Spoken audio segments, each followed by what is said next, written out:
18th, 2024 to order. Good evening, everyone. My name is Tony Bernay, Councillor and Chair of the Community Services and Infrastructure Committee. I would like to begin by reading a safety notice. In the event of an emergency, please evacuate the council chambers to the nearest exit through the chamber doors and obey all instructions given. And if assistance is required, please see the Deputy Clerk. Once you've evacuated the building, please gather in the front parking lot outside of Town Hall. Also, please ensure your cell phone is either on silent or turned off. And lastly, the Town of Lincoln Committee of the Whole meetings are posted on our YouTube channel. Closed captioning is available on all our videos by selecting the closed captioning button on the bottom right of the video. Roll call. Members of committee are in attendance, either in person and remotely, with regrets from Councillor Pachariva, Councillor Reimer, and Mayor Easton.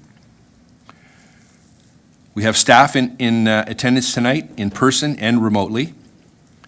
Declarations of interest. Are there any declarations of interest? Seeing none.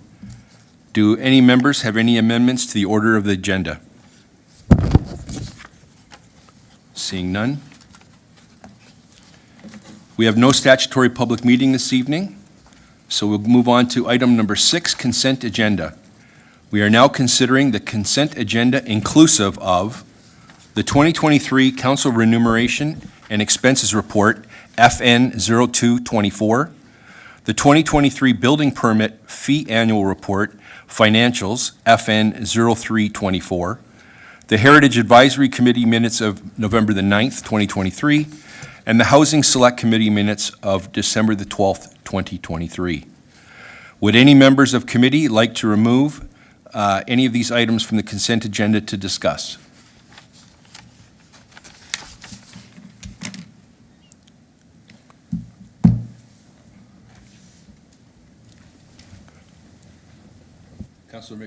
Councillor Mikola. Thank you very much. Would it be possible to lift item 6.2, 2023 Building Permit Fee Annual Report, Financials?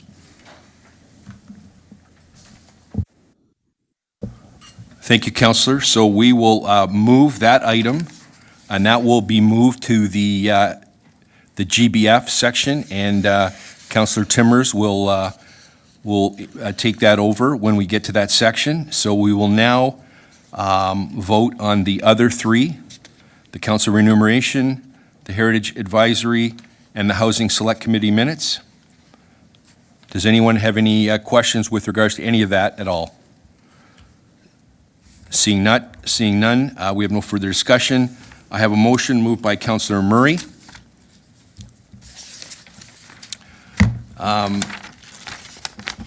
That items listed under the heading of consent agenda for Monday, March 18th, 2023 be adopted and recommended. 2023 Council Remuneration and Expenses Report, the Heritage Advisory Committee minutes of November the 9th, 2023, and the Housing Select Committee minutes of December the 12th, 2023. And I will ask our Deputy Clerk to open the vote.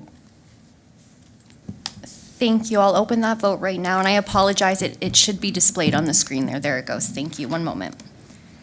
And that is open for vote. Thank you.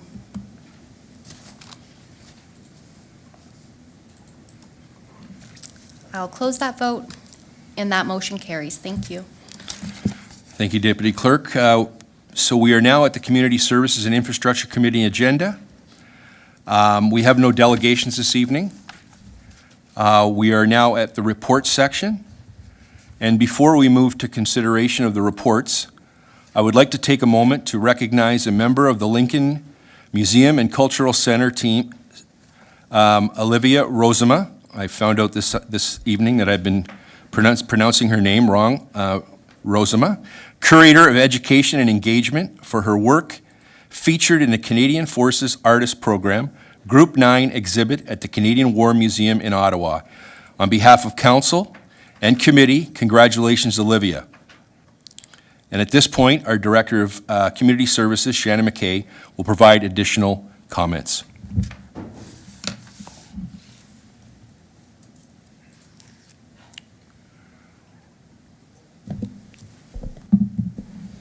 Thank you, Chair Bernay, and good evening, Deputy Mayor Mikulik and members of Council. I'm making sure you're with me. As I know you will all agree, we have an incredibly talented team at the Lincoln Museum and Cultural Center. Part of what makes them so good at their jobs is their creativity and their talent, both within and outside the museum. As background on how this came to be, and for members of the public watching this evening, in 2018, Olivia was embedded as an artist with the Canadian Armed Forces in Operation Unifier in Ukraine. As Chair Brunet introduced, this is part of an ongoing program called the Canadian Forces Artist Program that deploys civilian artists to record the activities of Canadian soldiers abroad and at home. While in Ukraine, Olivia observed the Canadian Forces in the final stages of training a group of the Ukrainian soldiers. From what Olivia has shared, there was a lot of gravity to the work of the Canadian Forces in Ukraine at that time, as she had arrived just days after Ukraine declared martial law in the aftermath of Russia capturing 3 Ukrainian naval ships in the Kerch Strait. Based on her experiences in Ukraine, Olivia created a large-scale installation titled What We Left Behind. Each sculpture is inspired by an individual soldier that she met while in the Ukraine. These sculptures are now on display alongside 3 other artists who deployed in 2018 and 2019 as well. Based on her experiences, in early 2023, Olivia took time away from her work at the Lincoln Museum and Cultural Center in order to complete this special project. And impressively, it has now been extended and will remain on display until September 2024. Originally, it was to have ended this month. Between now and then, I encourage everyone to make the trip to the Canadian War Museum in Ottawa to see it. Again, please join me in recognizing and congratulating Olivia on this incredible achievement and the important work that she has undertaken as an artist.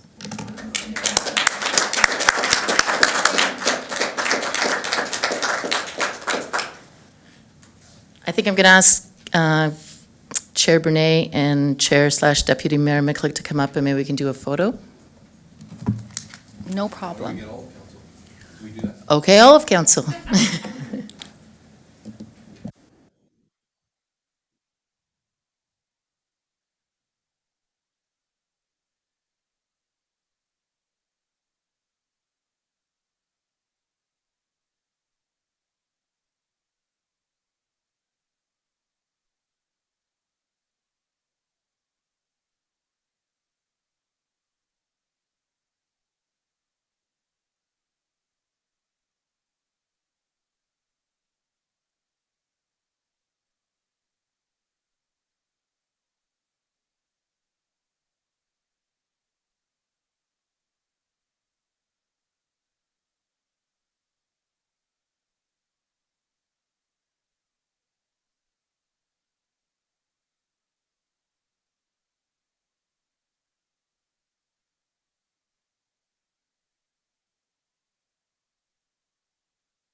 And just before we finish, I believe Olivia has a few remarks that she'd like to share.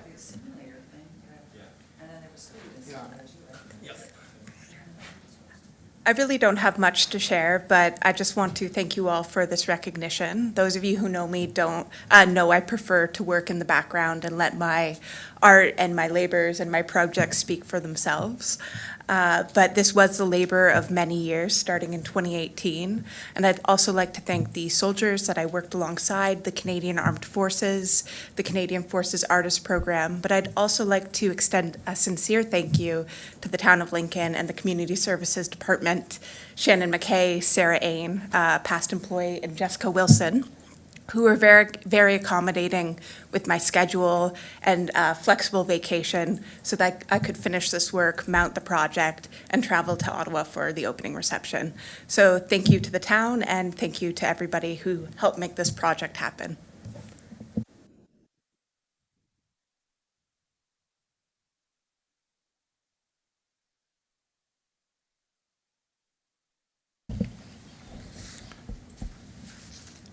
Thanks very much. So we will now consider item 7.2.1 regarding the Lincoln Museum and Cultural Center 2023 Annual Report, CS 01-24. Do members of committee have any questions?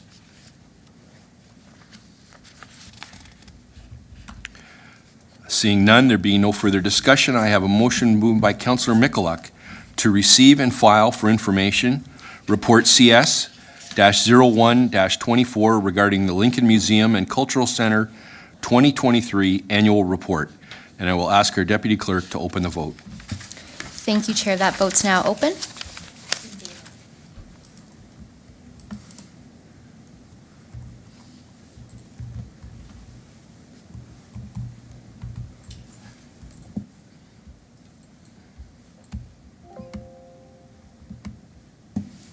Perfect, thank you. I'll close that vote, and that motion carries. Thank you.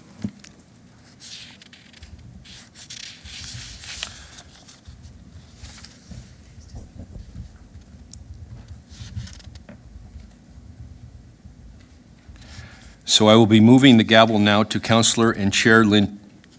Did I miss something? We are just on this item here, so if you go back one.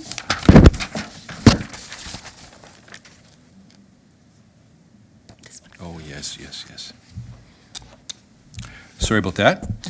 We will now consider item 7.2.2 regarding the report CS-0224 Community Services 2023 Year in Review.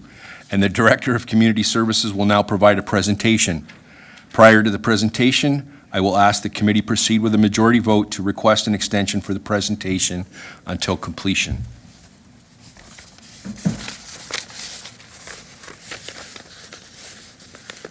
Sorry, Chair, I will just get a show of hands for that for the extension of the 10 minutes.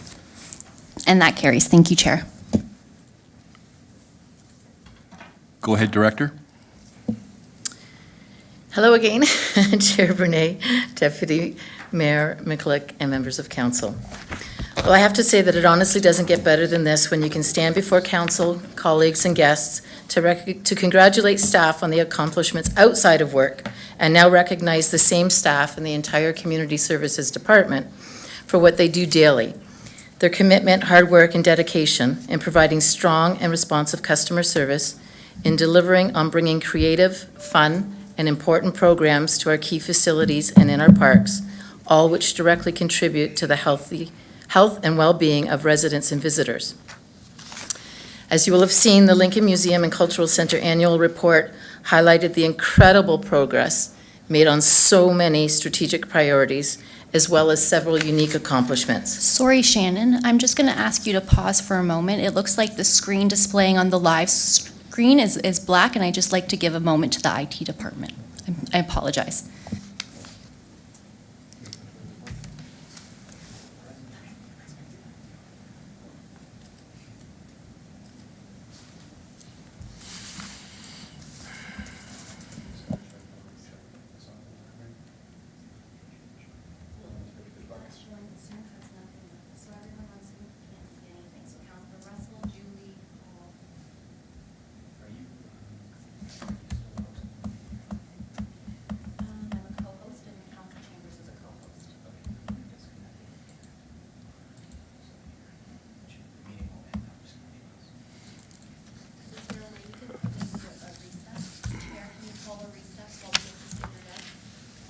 Absolutely. We're going to have a few-minute recess until we get our IT department back up and running here.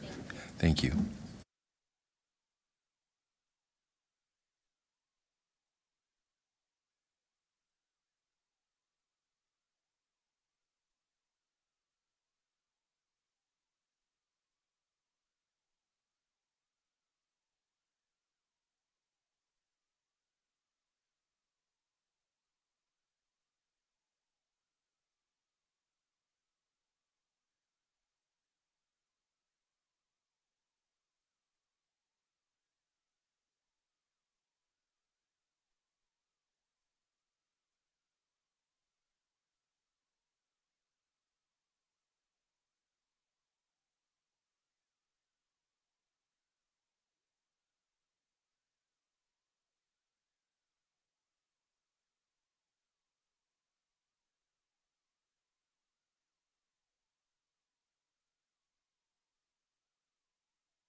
Thanks very much. Sorry for the delay. And without further ado, Director McKay. Thank you, Chair Brunei. Hello again, Chair, Deputy Mayor Mikulik, and members of council. I have to say that it honestly doesn't get better than this when you can stand before council, colleagues and guests to congratulate staff on accomplishments outside of work and now recognize the same staff and the entire community services team for what they do daily. Their commitment, hard work, and dedication in providing strong and responsive customer service, in delivering on bringing creative, fun, and important programs to our key facilities and in our parks, all of which directly contribute to the health and well-being of residents and visitors. The Lincoln Museum and Cultural Center Annual Report, as you will have seen, highlighted the incredible progress made on so many strategic priorities, as well as several unique accomplishments. In addition, there pretty much wasn't a corner of the museum site that wasn't touched through several capital projects that were completed last year. It was most impressive. And now, on to equally impressive metrics, accomplishments, special moments captured, and testimonials. It's my pleasure to share the Community Services 2023 Year in Review presentation.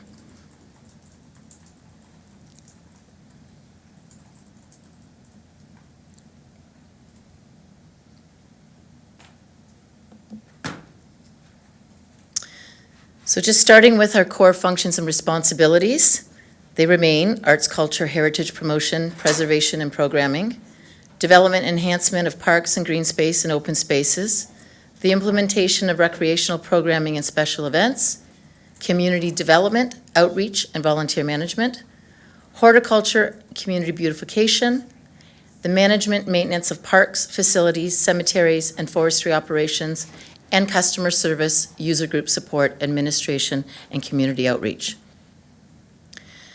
I love giving this presentation because it's always so colorful and it's always got great metrics. And all of the photos that you see here are from events that the town has put on. So in 2023, there were 13 events. There were 32 Good Citizen Awards given out and over 15,000 participants to the recreation programs. 14,000 was received through Canadian Parks and Recreation Association Youth Experience Grant for a special event assistance. And we were able to do a number of things, including some of the Discover Your Park programming that was held. When we look at the testimonials, we're always given appreciative words, huge thanks, how much fun, how they look forward to coming to events. And I love when they say, we've had some great fun in our little town. The recreation programs, there were 116 recreation programs, and program participants were up 25% over 2022. We had over 3,000 summer drop-in program visits, and amazingly, the Lincoln Senior Club members is up almost 50% from 2022, which says a lot about our growing community. I'm still impressed when people walk into the Fleming Center or even Town Hall or the Lincoln Community Center and don't know that we have this amazing club, and they can get information on the various programs, the various activities that take place. So again, some of the testimonials about being happy with the programs, how the teachers were friendly, engaging, enthusiastic, how their children always gets excited for the class, exceptional care. The kids love being there. They're mad when the parents arrive to have to pick them up. Friendly, attentive staff, learning the basics of things like skateboarding, gaining confidence, and looking forward to returning. Holiday and summer camp. So we do run camp over the holidays, over the holiday break. We do run a March break camp, and we run, of course, summer camp. So in the 8 weeks of summer camp, there were 944 participants, 910 volunteer hours, 25 youth staff members, 19 leaders in training. We ran our March break camp with pretty much 24 participants each day, and 4 days of winter break camp with 83 participants. So again, the testimonials, being their first experience with Lincoln Camp, how happy they were, how much fun they had, how amazing the staff were, how the son enjoys attending summer camp, winter break camp, and March break camp, how the girls love camp, doing experience, amazing staff, Girls are sad every time when it's over. The Discover Your Park, and this was something new that we had introduced and continues to gain traction. So having staff go out into the park and just really being there where families and kids can drop by and check out the programming, check out the things we offer at the park, the amenities in the park, but also the other programs that we offer year-round, and pick up calendars and schedules. So we had 846 attendees. We ran 9 dates in 6 locations. We had community partners like the library and fire services participating, and again, 145% increase over 2022. Our aquatic programs at our 2 outdoor pools, we had over 1,000 hours of Learn to Swim offered, over 1,400 swimmers registered in Life Saving Society Learn to Swim programs. We ran over 800 hours of public swim, and about 7,500 swimmers attended those public swim. And those numbers are always based on the weather and what that summer is like, if we've had a warm summer or a dry summer. But again, daughter's instructor, Jack, was fantastic, engaging and patient. Staff is awesome, great with the kids. So in our arena and sports fields, over 3,500 hours of arena rentals, almost 6,500 hours of sport field rentals, 9,500 public skate participants, and over 1,200 hours of public skate programming.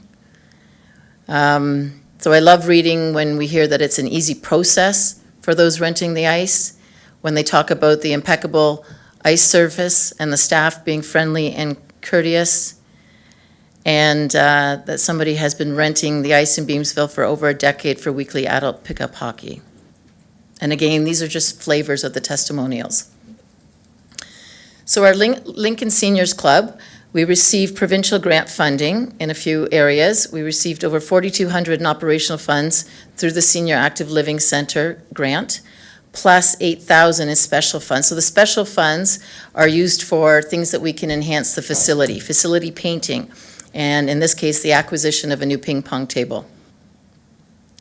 We received 13,764 through the Provincial Senior Community Grant Program to support what last year we branded and ran as a Lend and Learn, resulting in 255 participants taking part in 22 workshops, and includes an 18-piece permanent equipment lending library. So equipment that seniors can borrow and use and bring back. And in Q1 of this year, we've branded that same program falling under that same grant fund, which ends at the end of March, Golden Gatherings.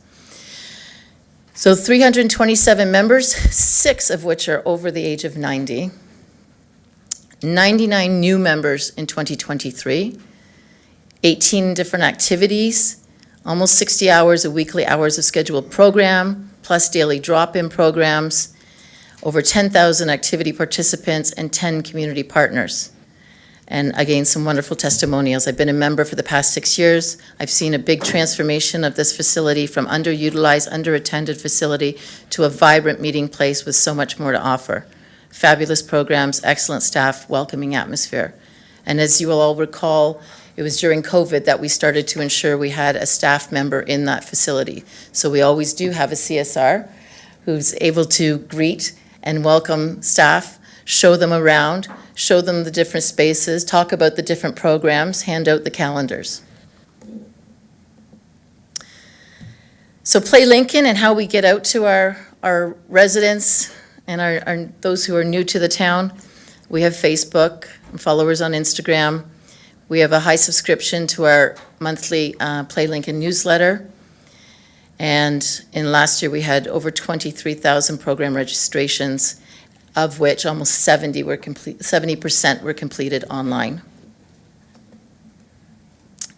In our public and open spaces area, 324 demand work order requests completed, over 7,000 scheduled site visits resulting in over 13,000 completed inspections and work requests. In the forestry area, a number of trees, 27 trees removed, 50 park trees planted, 27 full streets pruned, 62 sets of old tree stakes. We hear they still are around town, and we're doing our best to get them removed. And again, 187 work requests specifically related to forestry. And on the horticulture and seasonal displays, 38,000 annuals planted and maintained, 200 hanging baskets, 8,000 feet of roped light in the LED seasonal display lighting, and over 6,000 acres of grass cutting. So fun facts, what does 6,425 acres of grass look like? It's 200 times the size of the Pentagon, 500 times the size of the Rogers Center, 5,000 times the size of a football field, and 15,000 times the size of an ice rink. For a small town and a small team, it's quite a bit. We ran our Lincoln in Bloom Garden Contest in collaboration with the Lincoln Garden Club and Horticultural Society. We have a great partnership with them. The judges visited 17 participating properties, and the evaluations assessed design, visual appearance, environmental considerations, and an overall wow factor. Capital projects completed. We completed the Howard House upgrades, the HVAC unit replacements at Town Hall, Rittenhouse Library and Lincoln Center. We acquired new soccer nets, lights in Jack Simpson Park, Beamsville Lions Park netting, Beamsville Lions Park lighting, and finish facilities audit, which is in its finishing stages. We also launched a welcoming, safe, and inclusive community campaign. So as you go through our various facilities, you see these great decals, you see welcome signs, you see Grow, Prosper, Belong. We initiated in late '22. We worked through 2023, and I think it's been great. We continue to look at other areas of the facilities where we can add things. We've added updated code of conduct and facility rules as well. We completed our play space resurfacing project with the parks that were not completed in the first year, so Charles Daly, Ashby Drive, Meadowood Park, Angelina Macri Prokritch, and Beamsville Lions. We also were the recipients of Niagara Region's Biennial Design Awards for Rotary Park, receiving the Outstanding Achievement Award in Landscape Architecture. And we hear every day from people how much they love this play space. We did our grand reopening twice at Ashby Drive Park. It was a great success, and then we had between 200 and 300 people, and most of them coming out with families and dogs, and it was a very, very successful event.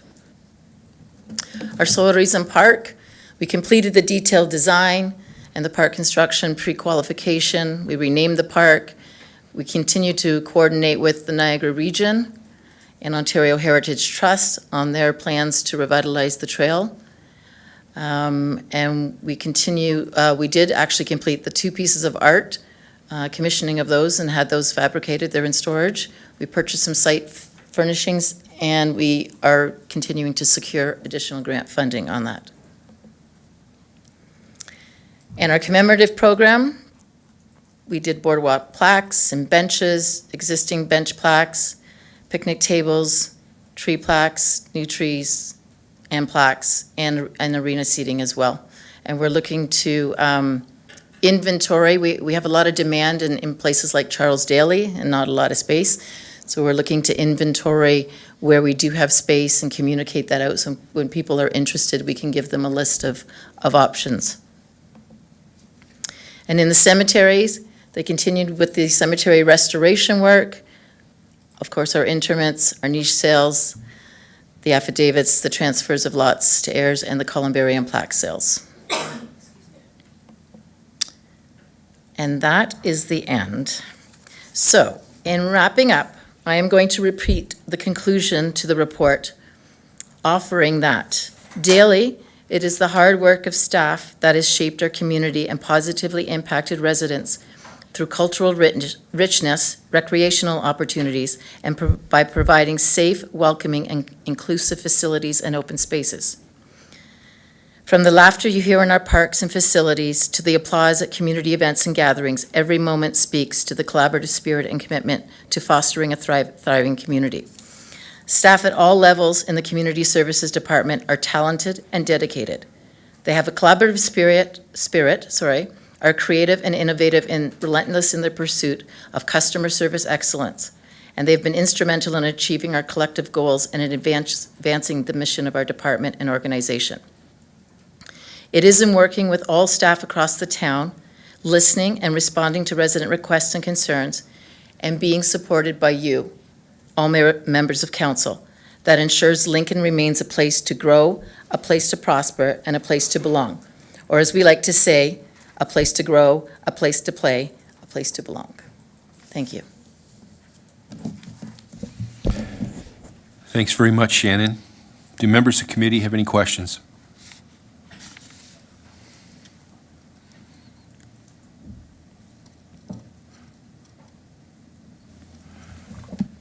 Councillor Rinjima, please go ahead.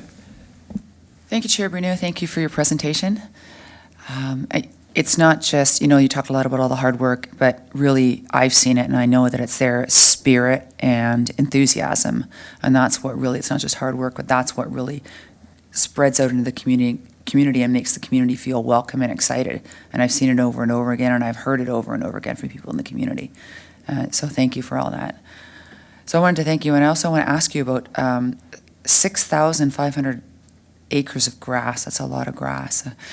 Is there an ongoing, in any way, do we look at areas that we can maybe naturalize and basically get rid of some of the grass that maybe we don't need to be maintaining all the time? Is that something that we look at on a regular basis? Or is there areas that we have in mind to change over to some other kind of material that's less maintenance and needs less water, I would imagine? Yeah. Thank you for your question through the chair. Definitely, this is something that we're looking at more right now, as there has been a working group looking at that more in depth.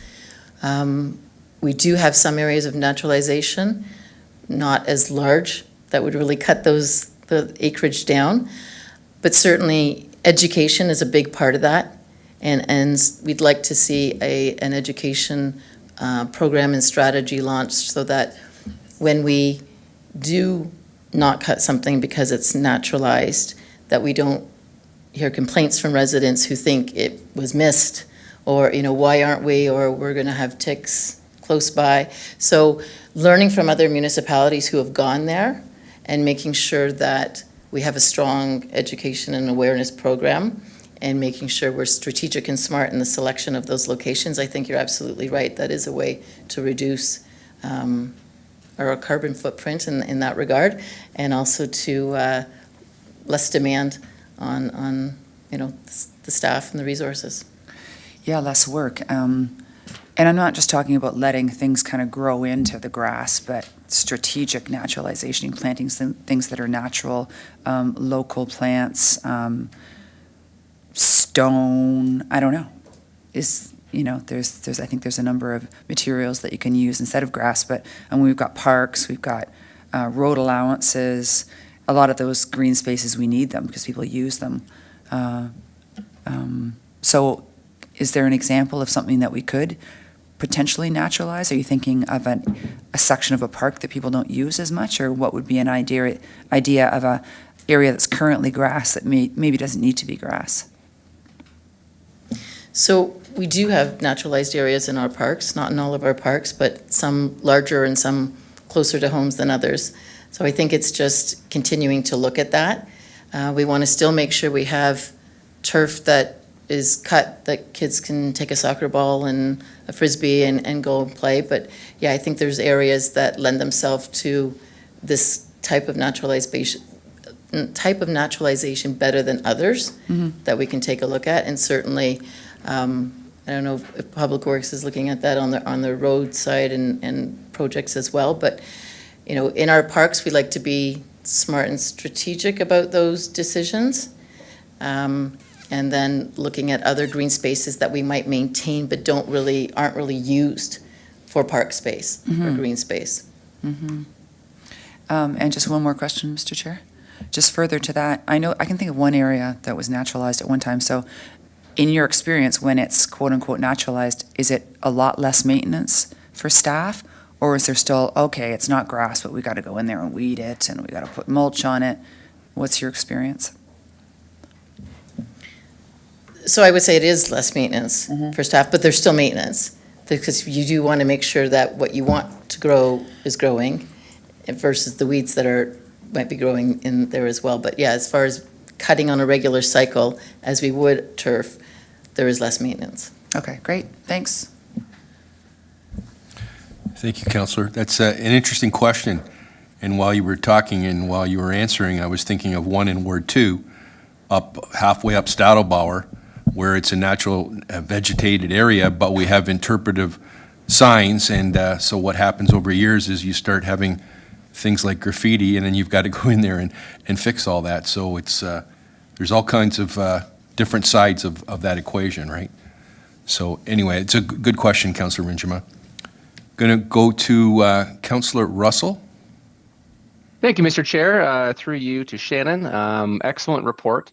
I want to echo Councillor Gemma's initial discussion about, again, all the great things that you guys have accomplished over the course of the year. I think a lot of the KPIs that are measured in that report really do go to show how dedicated your team is, but what they don't show is all the things that you and your staff do behind the scenes that are also probably more important and even more appreciated. Again, the timeliness with which you guys respond to requests, the timeliness that you actually take action and get things accomplished. And again, it doesn't go unseen. And I just want to make sure that the public and everybody knows how much we appreciate everything that you guys put into, again, the community. And it basically is an 18-hour a day time frame that you guys are responding to inquiries, requests, issues from residents. And I know that when I do get a request from a resident and I put it over to you after hours,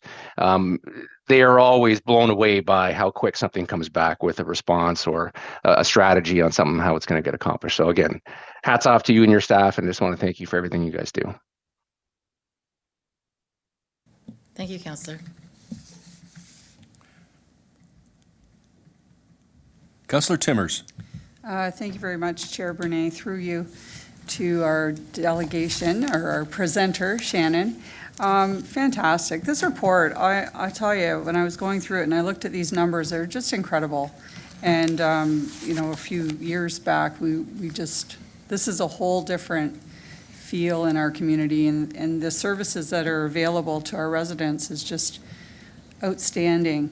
You know, and I'm looking at the Lincoln Seniors Club with the 49% increase in membership. Like that's a lot. 327 members?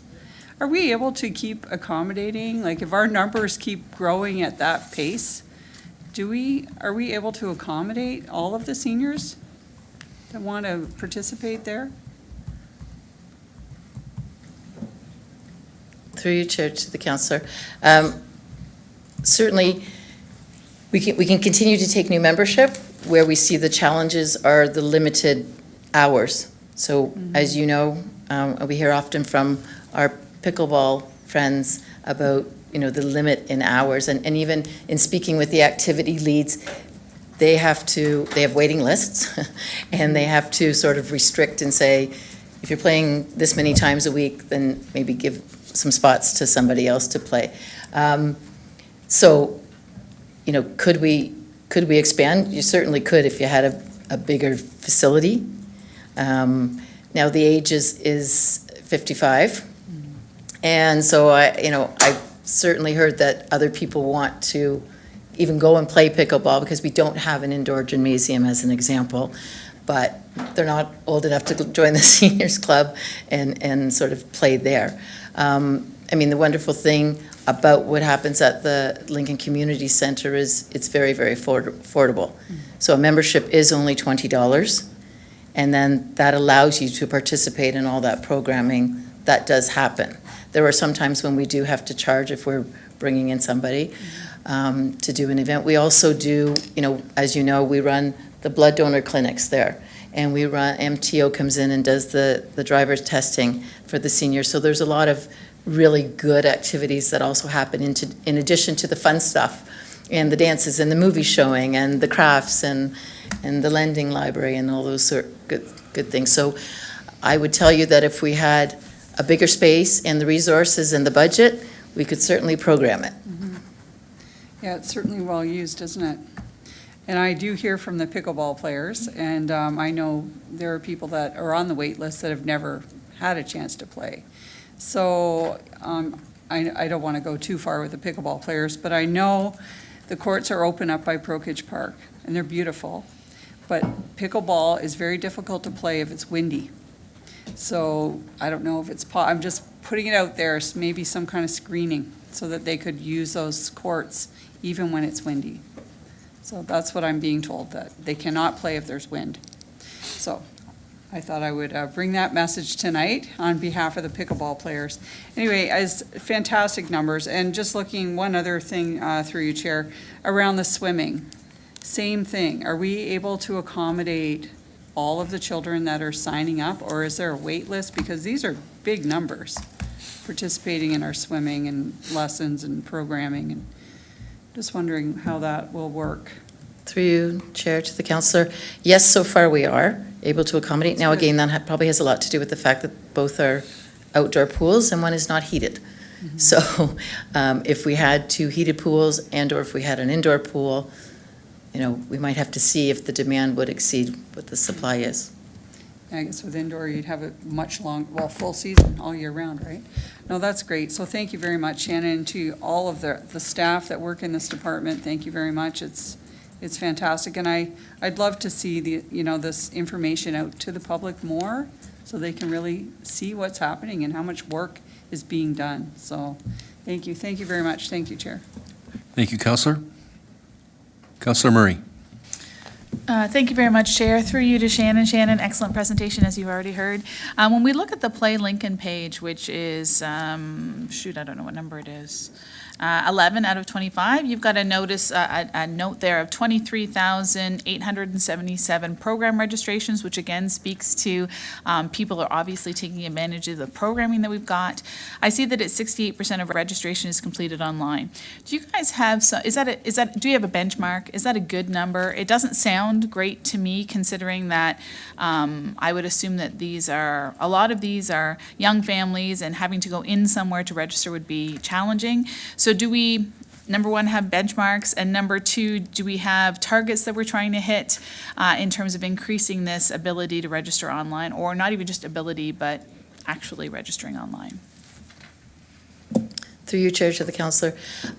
So I can go back to the team and take a look at some of those benchmarks, but I think we are seeing year over year an increase. Now, a couple of years ago, we changed our recreation software, so that had not only the staff learning a new program, but also the users learning a new program.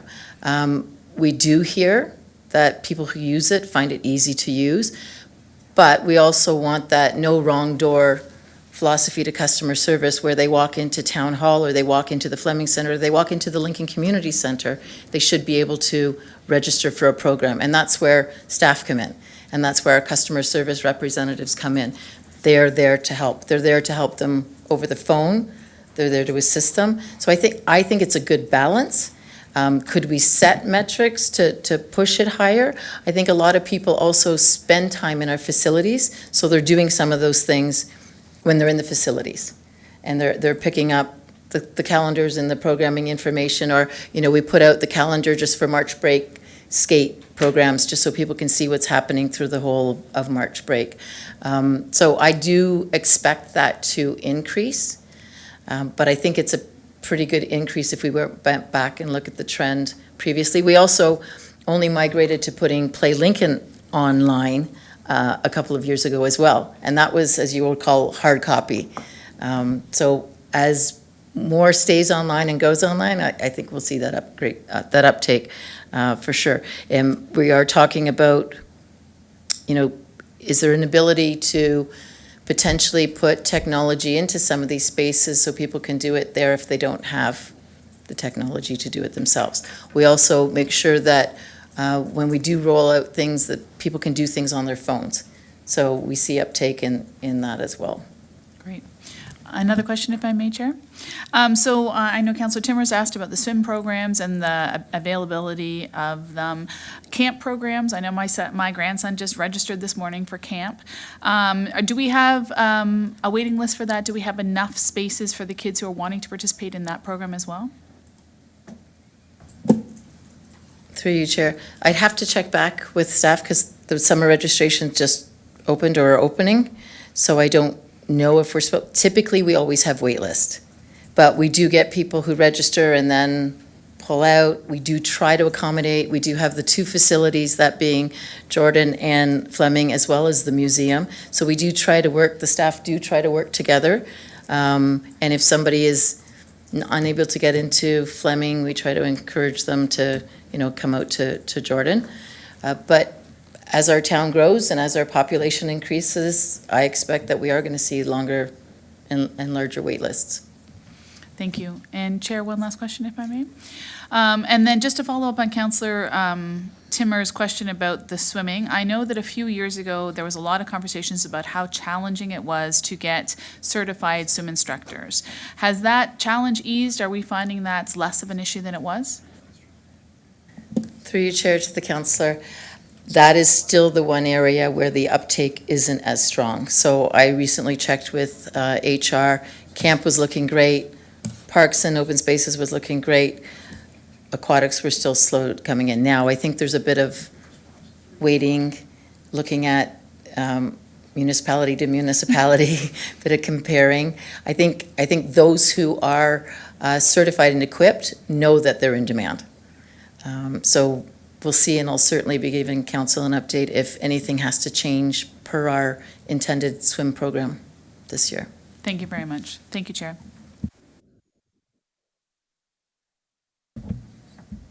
Councillor Michalak. Thank you very much, Chair, through you to Shannon. Thank you for all you do throughout the year. It's a 365-day job for yourself and your staff, and I'm certain of that. Question I have, it's not a question, it's going to be a further comment. I think what's important, like the presentation is terrific, but what's even more important for me is what I hear on the streets.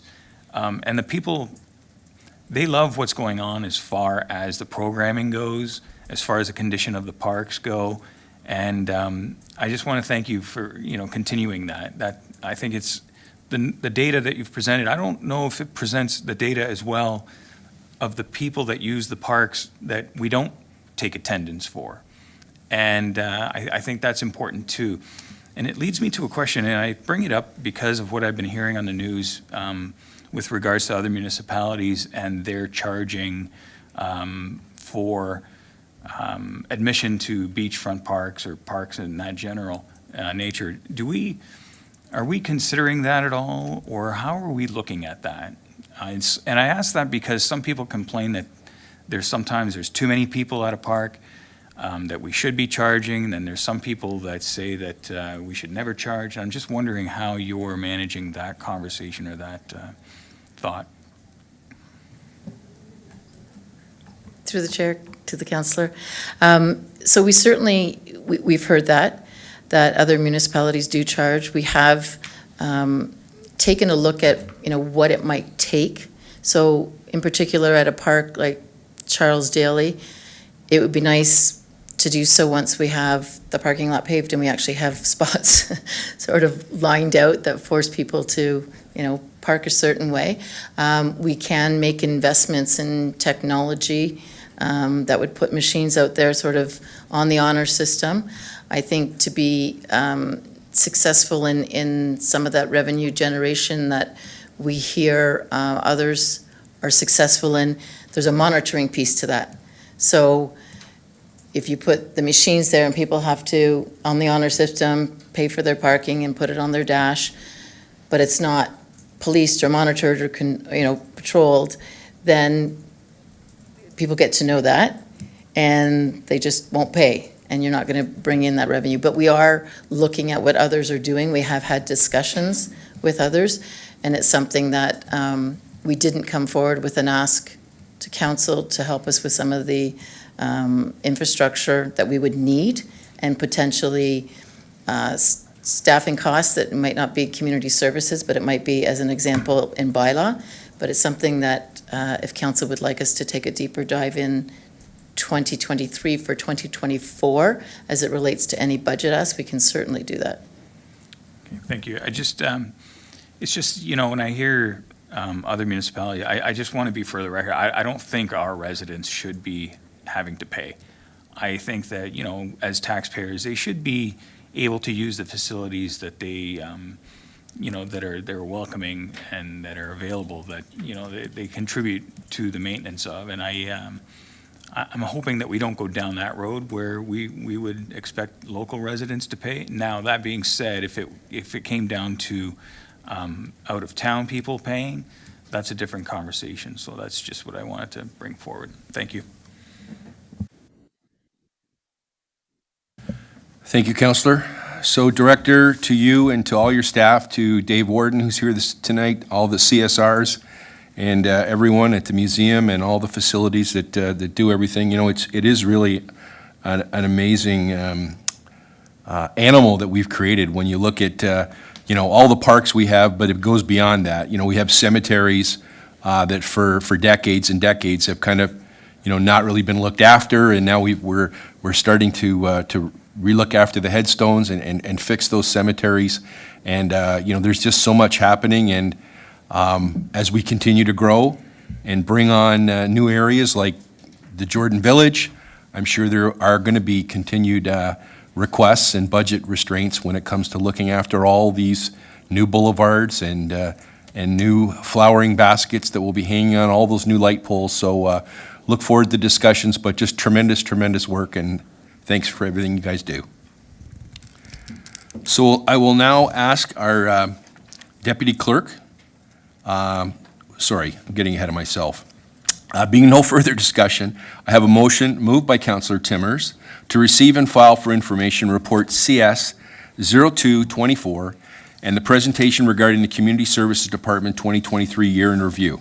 And I will now ask our Deputy Clerk to open the vote. Thank you, Chair, and that vote is now open.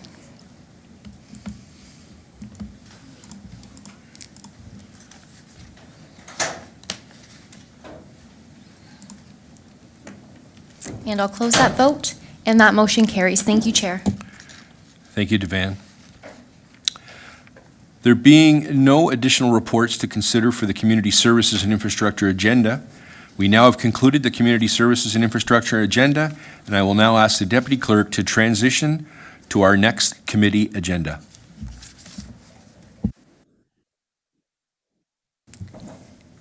May I ask for a 5-minute recess, please, committee? Thank you.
Okay, thank you. Can everyone hear me? Can you hear me online? Yes? Okay, we are now at the general business and finance portion of the agenda. We have no delegations. We are now considering a report AD-04-24 regarding employee survey results. And our CAO and our HR specialist will provide introductory remarks. So I'll go to our CAO. I see his hand up. Go ahead, Mike. Thank you, Madam Chair. And as members of council know, our corporate leadership team remains and is committed to improving employee engagement and building a positive workplace culture where everyone is respected, empowered, valued, and engaged. Our staff work wonders on behalf of the residents of our community, going above and beyond in everything we do on a daily basis. Workplace culture and fostering an environment where employees are excited to come to work every day is something I take seriously. Since I began, I'd like to think we've had a high rate of employee retention, particularly around the leadership table, which shows Lincoln is a great place to work. You heard a little bit from Shannon earlier talk about the Community Services Department and what's happening there.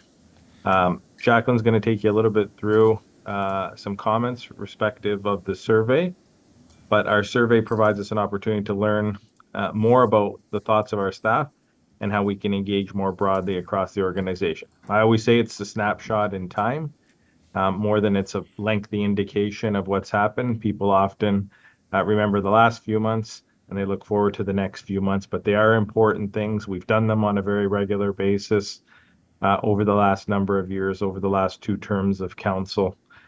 Following the survey, and I can take any questions council may have after Jacqueline, but I did take it upon myself to meet with the departments, each of the department directors, to highlight a little bit of what I saw in the survey, but also frontline staff to build a rapport with them, to glean a little bit of insight.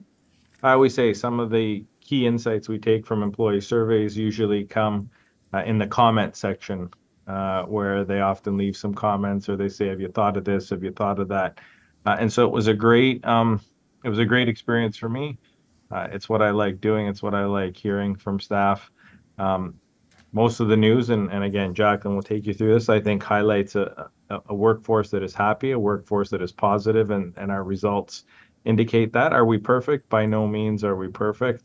And is there some work to do? Yes. And I think that's where those comments allow me to do a little bit more digging, a little bit more focus in particular areas to understand where I should be spending my time and where our leadership team should be spending their time. So at the end of the day, I look forward to council's questions, and council had directed us to come back. We had mentioned to you we were doing this employee survey, and you wanted to hear from us. And so the report in front of you is that, and I'll turn it over to Jacqueline. Great, thank you very much, Mr. CAO. Go ahead, Jacqueline. Thank you, Chair, and through you to Council. So I just really want to echo Mike's comments. It's really good to know where our employees are to make sure that we can move forward to meet them where they're going to be. I think the other big thing about this is that we hadn't done one since COVID. So COVID changed so much of our working lives. It was good to really get an idea in terms of where we should focus, and that sort of standard stop, start, and keep going kind of traffic light system there. So there's a couple of things that I really wanted to highlight. One, I was so encouraged by the response rate. It shows a really engaged workforce, and it shows trust that we will listen as a senior management team, and that we will put their comments to good use. So I think the way to continue that engagement is to continue to listen to our employees and to act where and how it is appropriate. Communication obviously was one thing. We've definitely taken some of those comments and some of the really good discussion that we had when we met with various groups of staff, And so you're going to be seeing somewhat of a revamped internal communication system. I think it's important to know where to focus our energy. So the communications piece, but also resources and where to put our resources. We all know that it's sometimes those resources can be seen to be a little bit limited. So where do we put them to get the best return? And one of the things that also has come through along with the talent attraction and retention is the resources around mental health and resources around stress. So that's also something that we will be looking at. So there's lots of stuff. It's definitely going to keep me busy for the next few months to a year. And I think it's really, for me, these are the things that I like to do because it is definitely providing a supportive and engaging workplace so people can actually fully realize what they want to do with their careers. So really pleased with the numbers. I mean, obviously, some numbers I could improve upon, or we could improve upon, but overall, the numbers are really good. And I think it shows that we, which is including you, Council, are all on the right track. And I'm happy to report we're still an employer of choice, and that makes me very happy. So open to any questions that you may have. Okay, great. Thank you very much, Jacqueline. Yes, so I'm going to open it up to, are there any questions from committee?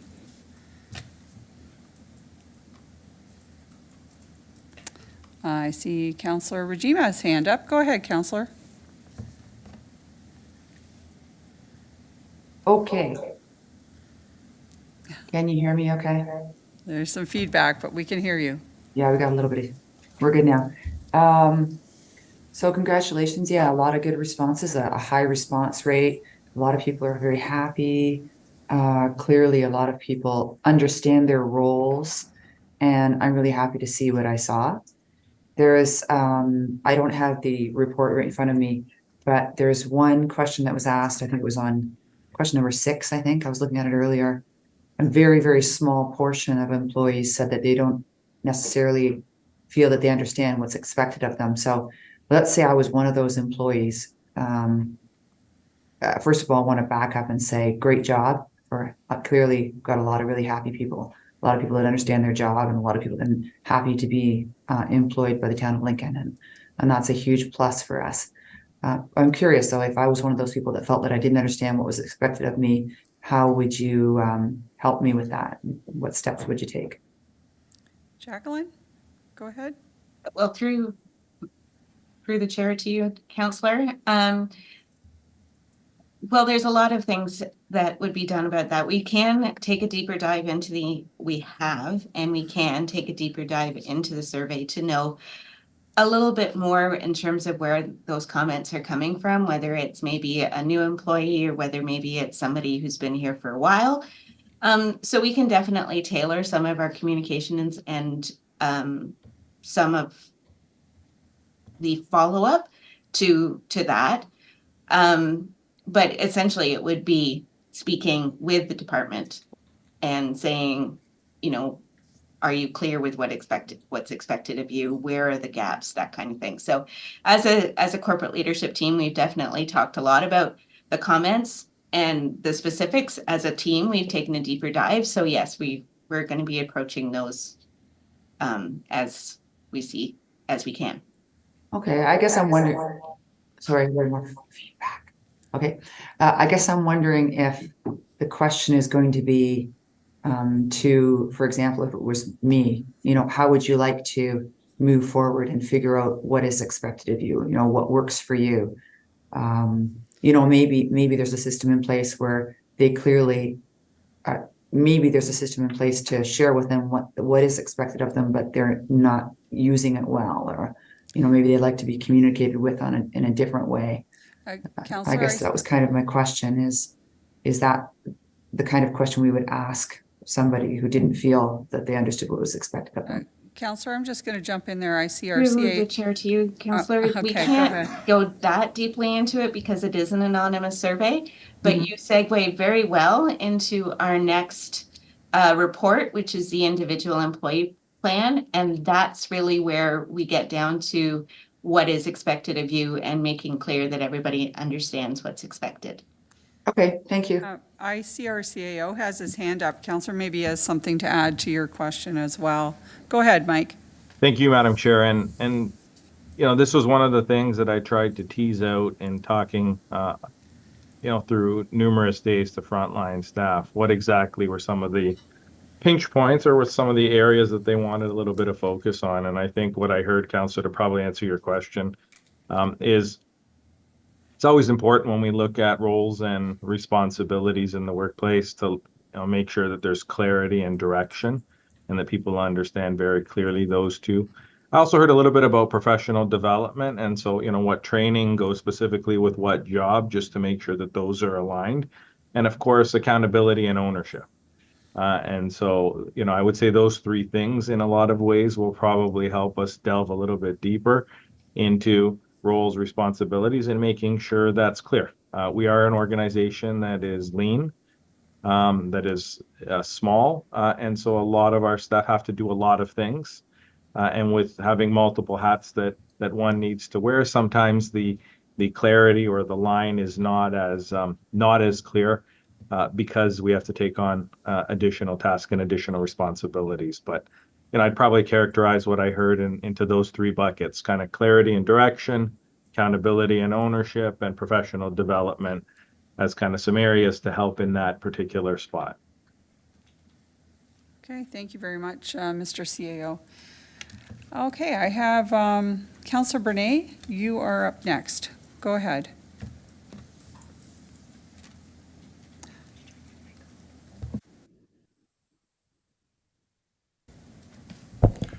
Thank you, Chair.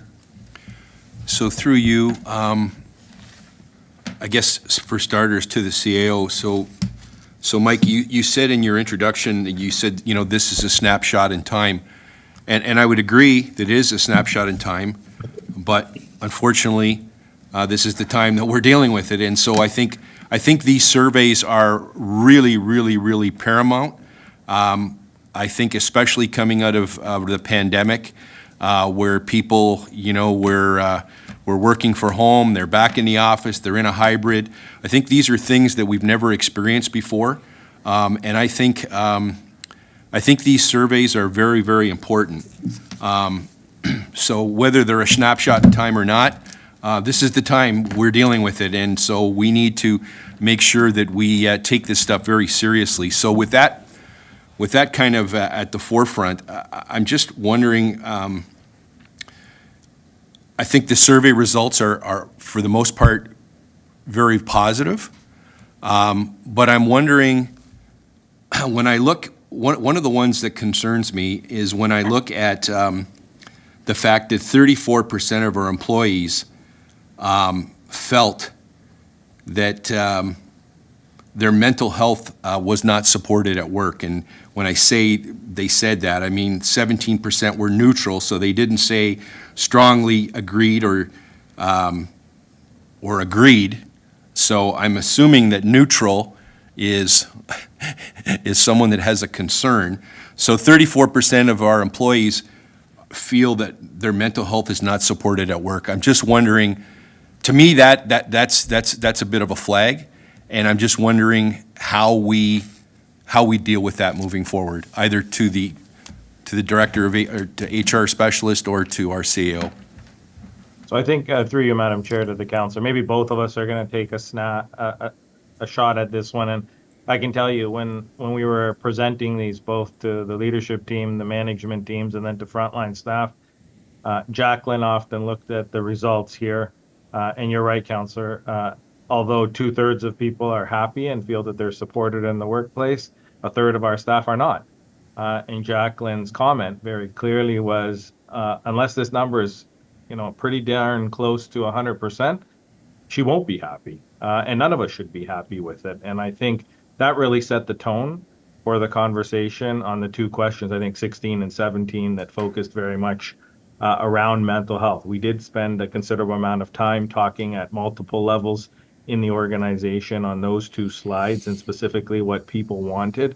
in terms of gathering ideas, in terms of feeling comfortable, in terms of safe spaces, in terms of acceptance, and a whole bunch of other things. So it is something, you're right, Counselor, I look at that too and I say, is it positive? Well, yeah, it depends how you look at it. If I look at it, I want that as close to 100% because I don't want anyone in our organization to feel that they can't come to me, they can't come to their director, they can't come to HR and express that they've got some challenges. And all of us, I would suggest, have been touched in some way and understand how overwhelming it may be, either personally or otherwise, when a family member or a colleague or a friend are going through some challenges. And so I think that is going to be, I know, my focus and Jacqueline's throughout 2024.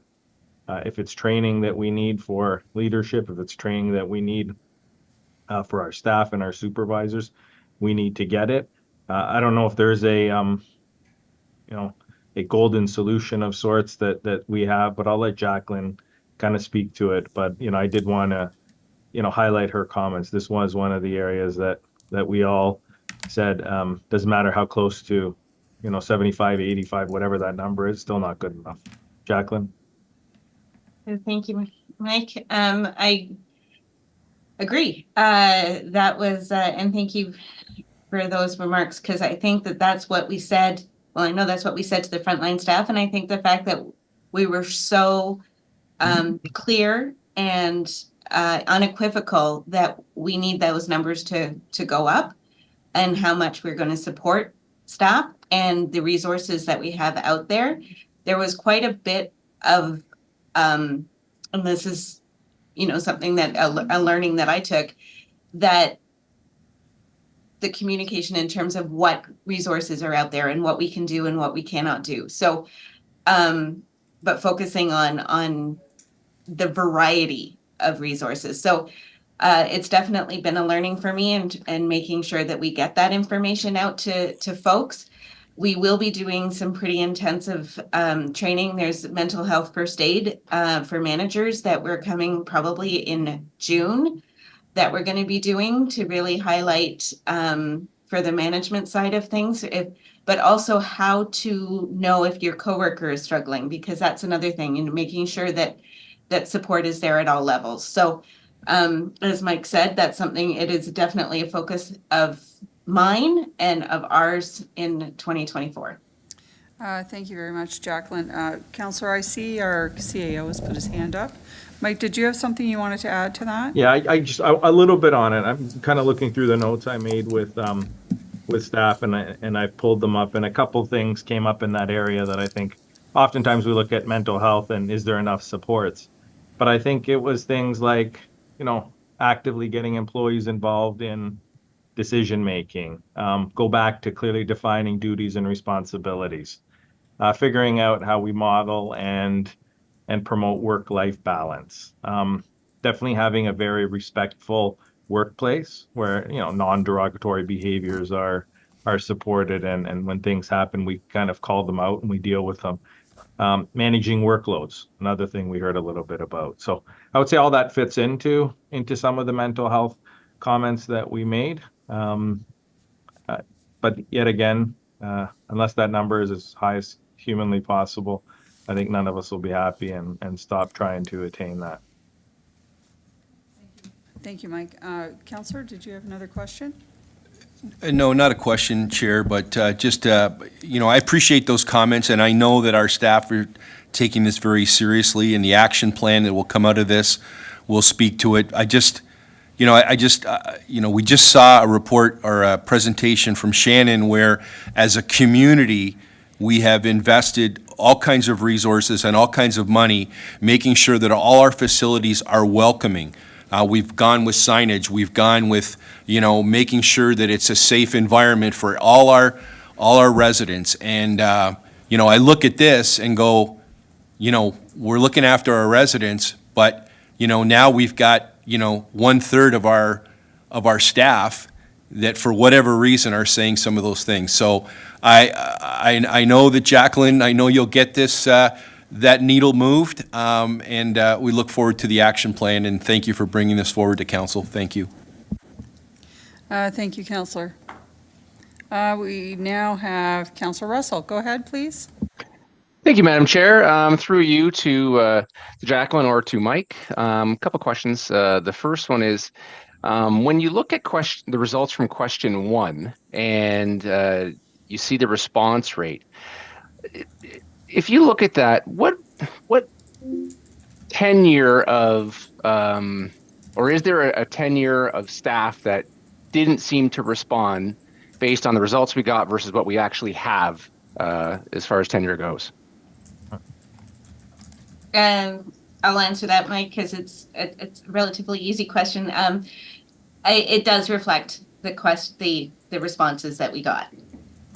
So there wasn't really, we didn't get a lot of responses from 20 plus years, but we don't have a lot of people who've been here for 20 plus years. We went through a big retirement a few years ago, and that's changed some of our demographics. So I think I was happy with it. I was reflective. I thought every group was represented. Good. Thank you for that. And follow-up question, Madam Chair. Yep, go ahead. The responses that we got from, I guess there was a survey back either during COVID or prior to COVID, were the questions relatively similar to these questions? And are we able to get the trending versus these responses versus the responses from that last survey? Through the chair to you, Councillor. Yes, the questions were relatively similar. I'm going to put a little bit emphasis on the relative. So I want to make sure that I would be comparing apples to apples and oranges to oranges. But yes, definitely, that's a trend that we've been looking at. We can look at trending. And last point, not really a question. I guess it is a question. I'm wondering if when you do the next survey, if you have thought about either going to a scoring system and removing the neutral option. Again, just based on when you look at these results, you really, when you see a good portion of neutral, it's hard to infer what that actually is. And again, Councillor Brunet, when he looked at one, he looked at it as a negative, or they were maybe disengaged. I look at it as, okay, well, maybe they are positive. Like it all really depends on the lens of the person looking at it. I'm just wondering if there's maybe a better way to better ascertain the thoughts of staff, either using just agree, strongly agree, disagree, or strongly disagree, or again, a metric of 1 to 5, and then just taking out the neutral so that we can get a better scoring. I think there's definitely, through the chair to you, Councillor, I think there's lots of ways that we can improve upon this from those areas, like the learning. Last time, people were, I guess, more definitive. So they were either agreed or they disagreed. I was surprised how many people were in the neutral zone this time. So definitely, that's a learning for me, and I would like to push them to be one. Despite the fact that I like to live on a fence, I will push them to pick one side of the fence or the next time. All right, thank you for that. Thank you, Madam Chair. Okay, thank you very much, Councillor. Yeah, I tend to look at those responses as it can go either way, however you want to interpret it. It could be a positive as well, or I think Councillor Russell's idea of a different scoring maybe would give a little more insight. And, it's 62.7 response rate, so it wasn't 100% of all employees, so that's still a great number, but it would be even better if there were even more people that participated. But as far as surveys go, I still think that's a really great response to have, all 63% of employees that actually participated. So I'm not seeing anyone else in the queue, and there's no further discussion. I have a motion moved by Councillor Rajima that committee receive and file for information report AD-04-24 regarding the 2023 employee survey results. And Deputy Clerk, if you could now open the vote. Thank you, Chair. That vote's now open.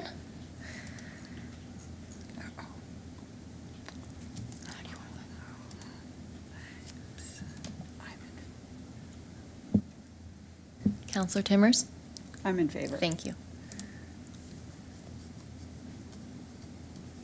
Thank you, Councillor Bernay is in favor also, and I'm closing that vote, and that motion carries. Thank you, Chair. Thank you very much. I was trying to get back to my e-scribe for the vote, but, okay. We are now considering Report AD-05-24 regarding individual employee plans. The CAO and our HR specialist will provide some introductory comments. Who's going to go first? Our CAO, Mike? You can go ahead. Sure, why don't I start and I'll Yeah. hand it off to Go ahead. Jack. Thank you. Through you, Madam Chair, thank you. And both you and Vice Chair Regima will recall when we were just sharing some updates as we do regularly when we meet on a quarterly basis. We talked to you a little bit about both of these particular topics, and I think it was at your kind of prodding and suggestion that we said, maybe this is something we should bring forward. Sometimes individual employee plans, or as they have been called historically, performance appraisals or performance plans, it is a little bit of inside baseball. It's what we do in terms of managing, or it's what I do with the corporate leadership team in managing staff. It's about the conversations we have around employee satisfaction. But again, I think your suggestion, we thought, bring this forward because it does in a lot of ways tie into the staff survey. And I think Councillor Regima, your question around roles, responsibilities, and that particular question you honed on is probably something that I know Jacqueline mentioned we'll probably be able to answer, or at least talk about using our individual employee plans. So as mentioned previously and in our previous comments, employee satisfaction is important to what we do here at the town. Satisfaction, as you heard, starts with clear roles and responsibilities of our employees. And the best way to do that is employee feedback and discussion. And I highlight that it's those two things. Employee plans, performance plans, whatever we want to call them, don't and shouldn't just happen once a year. It should be an ongoing conversation with our staff on a regular basis. What we've instituted with this new program really puts in place a system that not only highlights people's performance and how they're doing in the job, but really allows them to grow as professionals. And I say that from the bottom of our organization, or the front of our organization, better put, to the top of our organization. Albeit within our CUPE workforce, it isn't mandated that we have performance conversations or individual employee plans, as it is with the non-union staff, but it is something that we encourage, and something that I mentioned, again, meeting with staff on our employee survey, because some do want to know how they grow professionally. Some do want to know what they can take and what training's available to them. And so, as I said, good performance reviews allow for individuals' employee growth. It provides strong recognition and encouragement, so people have fulfilling careers and learn. Sometimes those people learn and get promoted and stay here in the organization, and sometimes they move on. We wanted to showcase for council this evening our new system, and when I say it goes from the front line right to the top, and as council knows, I conduct a performance conversation with you on a regular basis, and so this new individual employee program model or approach is something that I anticipate and plan on using as well in my conversations with you, as I will with all the directors and so forth. And so it is something that's meant to be fair and provide, a conversation around areas of focus moving forward. So without further ado, Jacqueline, I'll hand it off to you. Great, thank you. Thanks, Mike. So yes, I think we've all experienced either anxiety or something around performance appraisals and evaluations. They do not have a very good reputation traditionally, and definitely finding that it's usually at the bottom of the pile of things to do. So one of the things that I wanted to do with this individual employee plan is to really take away that kind of judgmental piece to it, or the evaluation piece to it, and do something that would be different and meaningful to everybody. So this is individualized. It's based off of, in the education system, the individual education plan, which has proven time and time again to have a really high success rate. So that's where the basis came from. And we wanted to have it targeted to where the employee is at in their career. If no matter where you are in your career, you can still grow, and people still want to grow. So the feedback's been great. It's been really easy to integrate the information into succession plans and people plans. And I think I'm excited to see where it goes from here. So open to any questions or any comments from council. Okay, thank you very much, Jacqueline. So I'm going to ask committee if there's any questions regarding this report. And I am seeing no one in the queue. So thank you again, Jacqueline, for bringing this forward. There being no further discussion, I have a motion moved by Councillor Murray. The committee receive and file for information, report AD-05-24, individual employee plans, formerly known as performance management. I want to ask our deputy clerk to open the vote. Thank you, Chair. That vote's now open, and I'll get your vote.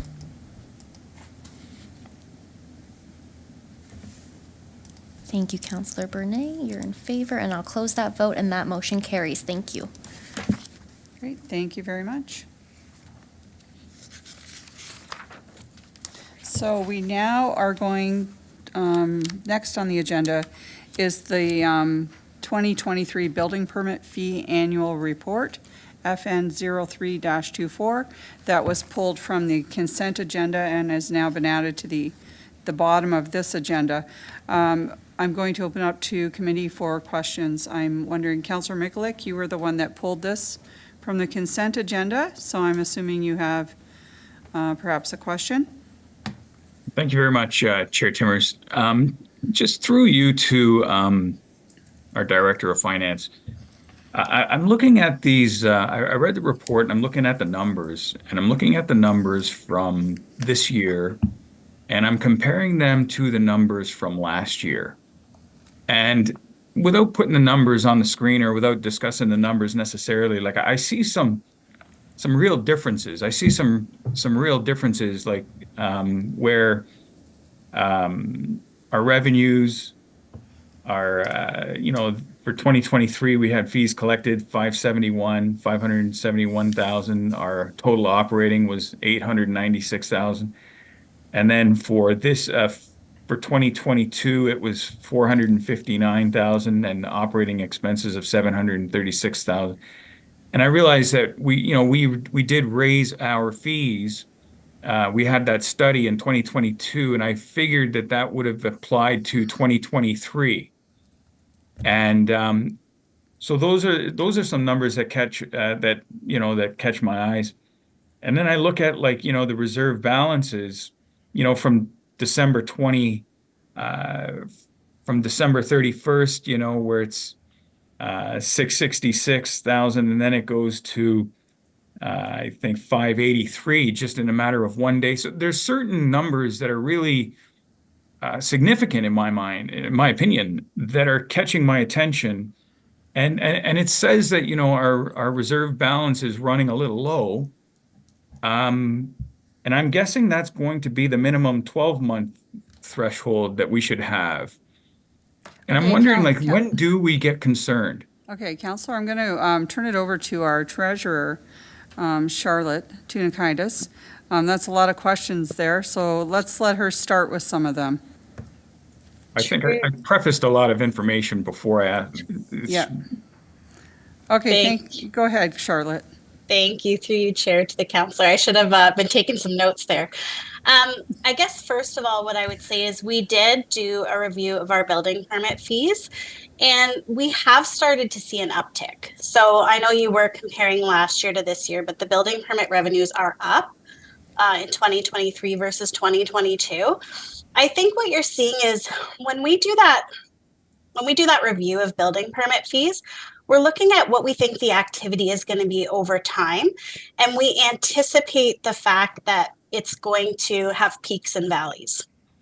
So the nature of a building department means that there are times when you have more permits, times when you have less permits, and that's why the Building Code Act does require that you establish this reserve fund.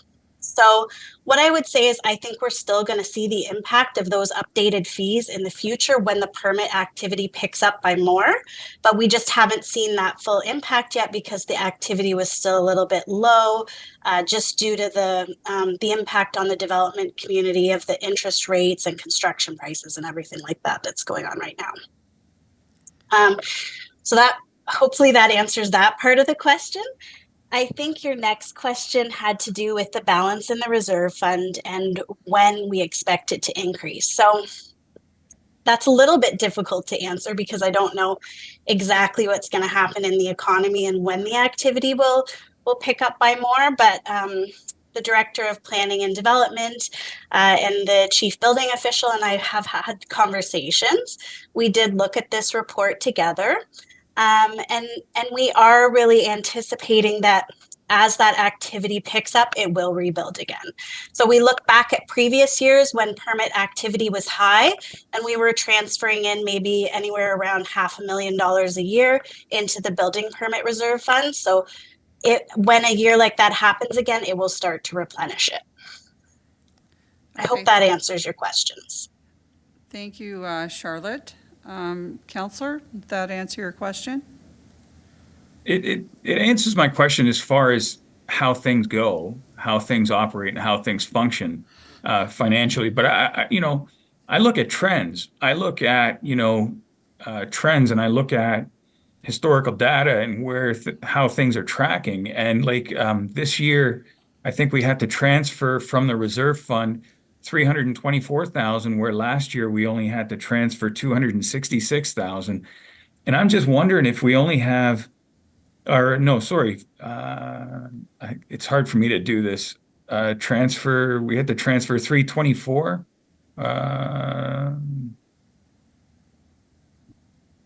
We had to transfer 324 this year.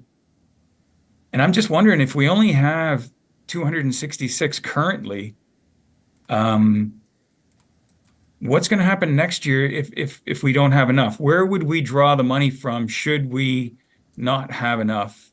If things don't go as planned or as anticipated or as forecasted, where would we draw from to fulfill that gap? Okay, so Charlotte, back to you. Through you, Chair, to the counselor. I mean, the only thing I do want to point out is that when you're talking about trends and you're talking about going back a couple of years, if we went back as far as 2021, we were transferring $464,000 into the reserve.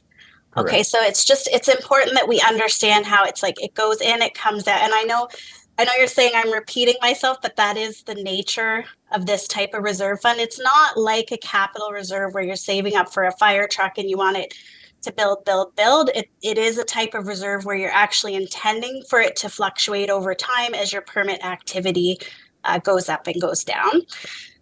If we got to the point that the reserve fund was fully used, I mean, that has happened elsewhere before. I think what you would do is that reserve fund would go into a little bit of a deficit and it would be borrowing against the other ones, and then we would replenish it again. But I think what, the Director of Planning and Development and I were discussing is we can certainly meet, say, around Q3 of this year, take a look at it, make sure everything looks like it's staying reasonably on track. And if we think there's something we need to bring back forward to council, we certainly can. And I'm not sure if the Director of Planning wants to jump in there at all, but we have been having conversations about it. Okay, thank you, Charlotte. Matt, did you want to add anything or? To you, Madam Chair, not really. I think Charlotte covered everything that needs to be covered. I mean, when you look back, again, we're looking out over a longer term. You mentioned trends, Councillor. If you look back, in previous years, I look back from what our building activity report looked like going back as far as 2014, I could see at that point there was a valley there, and then that went for a few years, and then you get past 2018 and all of a sudden we're at a peak, and then so we were taking out of the reserve in the valley, then at the peak putting back in. Now we're at a bit of a valley again, but I can tell you 2022 Obviously was a slow year, 2023 also, but we did start to see things heat up a little bit more in 2023. 2024, again, you're right. There's a whole bunch of factors at play, but again, I think we see it as even more of a stronger year than 2023 was. So I think we're seeing a little bit of resurgence. But again, as Charlotte notes, if we need to, we are trying to monitor and have those conversations. And if we need to bring something forward to council for consideration, we'll do so. Okay, thank you very much, Matt, for that. Councillor, does that answer your questions? Well, if anyone, unless, Are you, could I ask one more question? oh, I see someone else actually is in the queue. Okay. I'm not sure how many questions you had. I see Councillor Bernay, so All right. maybe we'll let Councillor jump in. Bernay. Yeah, thank you. Thank you, Chair, through you. So appreciate the report, and I'm reading here that the background of this states that the Building Code Act requires municipalities to prepare a report every 12 months. So it's not like we're looking at this, quarterly or 4 or 5 times. We're looking at it once a year. So the report is great, but when I look at the appendix is not really telling me a whole lot. And I don't, I know we always talk about not getting in the weeds, but if this is a report that's coming to us once a year, I would like personally to see more in this appendix. I took the opportunity, the beauty of the internet is you can go and look at other municipalities. So I looked at 4 or 5 other municipalities that bring this building permit report the same as we're bringing tonight. And, it shows the very basic breakdown of, revenue versus costs. But it also goes into an actual to budget variance report. And it talks about some of the fees. So, it really gave me an opportunity to look at what we're seeing and what other municipalities are seeing in terms of, okay, the permitting. And I guess it speaks to what information do we need to see and what information do we need to look at. But if this is a report that's coming once a year, I think there's an opportunity here.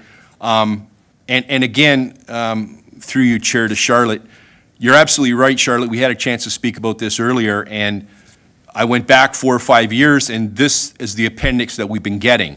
But I believe we can do better. And I think if we can see some of the user fees and some of the fees that are coming in, is it sewer and drain permits? Is it plumbing permits? Is it occupancy permits? And then some of the costs. When I look at, okay, we got money coming in and money coming out, and then we got to transfer a reserve, it's not really telling me a story. But the story I see when I look at other municipalities is, there was legal fees, and there was insurance, and there was an HR allocation because HR has to facilitate some of the work that's being done by the building department. And then there's the finance allocation, and it kind of made sense to me when I looked at all these numbers. And when I look at our numbers, I can't make any really concrete, and so I just look at it and say, okay, numbers are great, and we transfer the money and the end of the story. But I just think if it's a report that's once a year, that maybe we could possibly look at something more. I'll leave that with our finance team, our finance committee, our chair and vice chair, as well as the CAO. But that's just something that I looked at today. I had an opportunity to look at what other municipalities are providing with this report, and I would just like personally to see more. But those are my thoughts, and I appreciate the opportunity, Chair.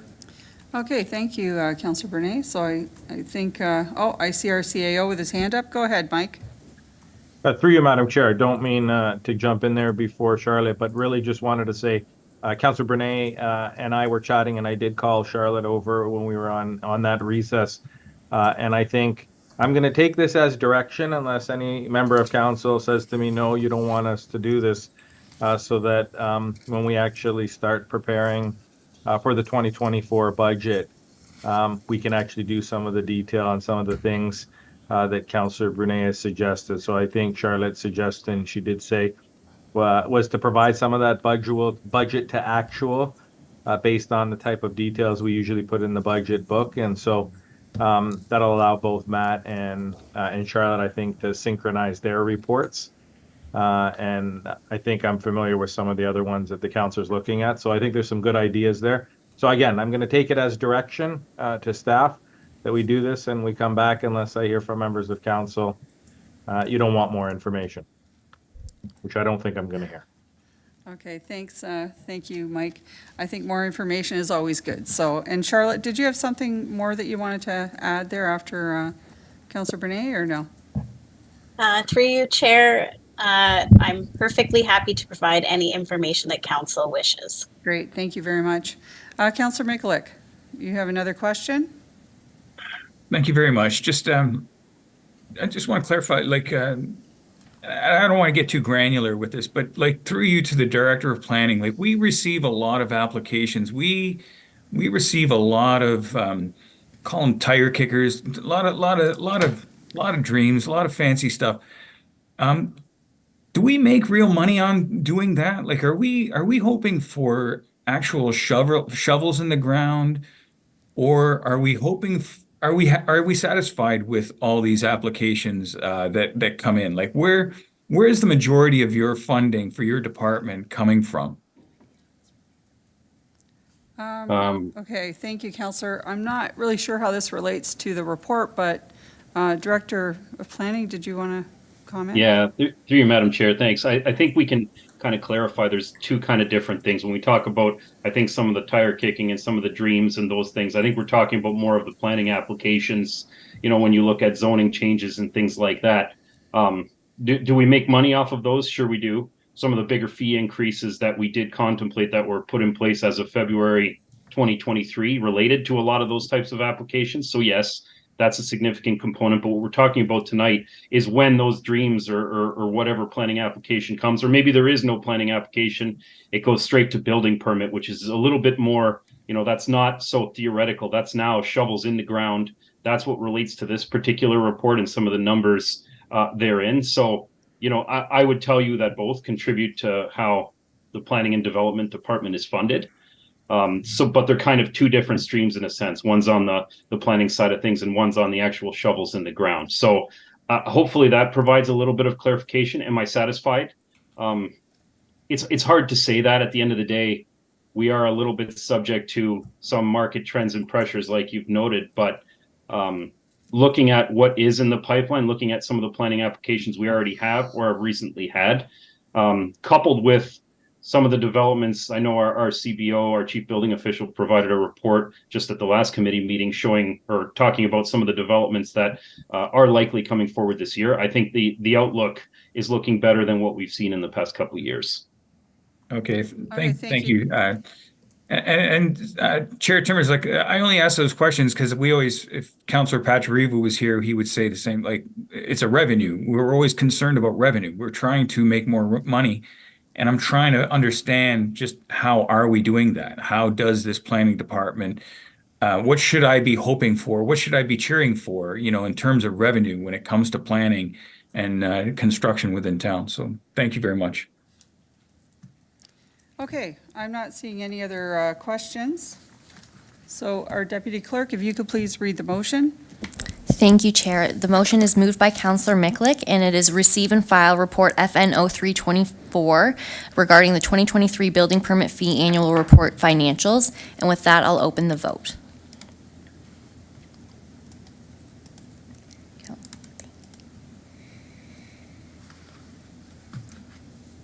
And I'll close the vote, and that motion carries. Thank you. Great, thank you very much, Devan. We have no confidential items. Do we have any committee remarks? Seeing none, there being no further business, I call this meeting adjourned at 8:12 p.m. Thank you, everyone.